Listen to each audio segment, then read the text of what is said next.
الو. الو. سلام. سلام خانم. خوبی؟ خوبه. کجایی؟ حرم دیگه. من الان جلوی ایوون طلام. تو هم اونجایی؟ نه زن انقلاب. خب بس اول من بگم یا تو بگی؟ اول تو. خب گوشی رو بگیر رو به گنبد. گرفتم بگو. سلام علیک یا علی ابن موسی.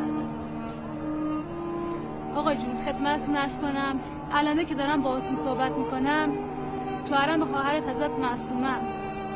راستشو بخوای هفته بعد مراسم عروسی مونه.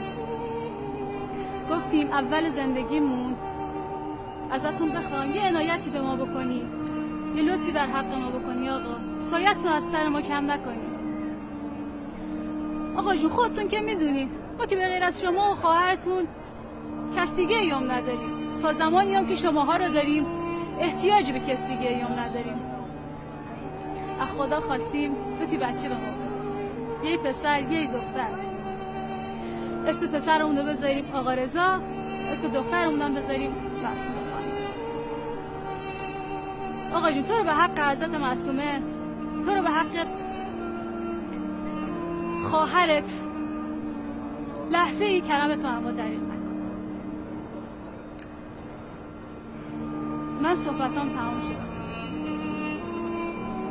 گوشی رو میگیرم رو به گنبد، تو حرفاتو بزن. السلام علیک یا فاطمه المعصومه. بیبی جان خدمتتان بگم که عروسی ما همین هفته دیگه ما و عروس خانم به هم دیگه قول دادیم که از اول ازدواج ما به شما و داداشتان هم قول بدیم که هم یک لحظه از مسیر اهل بیت خارج نریم. شما هم هوای ما رو داشته بشن و ما رو به حال خودمان نگذارین یک لحظه. بیبی جان قربونتان برو که شما سفره‌دار کرامت ماشاءالله. چشم ما توی دنیا به دست هیچ کس غیر شما و ضامن آهونیه. سفارش ما رو هم با آقای امام رضای خودمان بکنیم. که دلم مثل همین کفترهای امام رضا هر چی سمت